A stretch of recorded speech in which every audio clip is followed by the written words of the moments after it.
बिस्मिल्लाहिर्रहमानिर्रहीम। अजीज़ बच्चों, अस्सलाम वालेकुम। लफ्ज़ क्या है?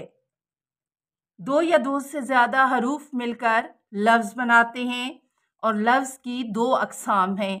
एक लफ्ज़ मौजू यानी हरूफ का ऐसा मजमुआ जिसे सुनने और पढ़ने से मतलब फ़ौरन समझ में आ जाए, और लफ्ज़ मुहमल हरूफ का ऐसा मजमुआ जिसको सुनने और पढ़ने से बिल्कुल मतलब समझ में ना आए।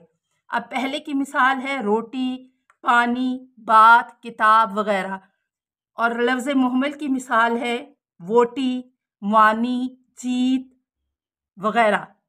इसम किसी शख्स, चीज़ या जगह के नाम को कहते हैं, जैसे खालिद, मस्जिद, कुर्सी वगैरह।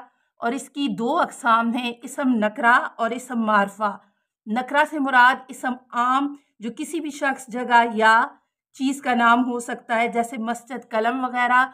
और इसम मारफा किसी ख़ास शख्स या चीज़ का नाम जिसे इसम ख़ास भी कहा जाता है, जैसे खालिद, मस्जिद नबवी, कुरान पाक वगैरह।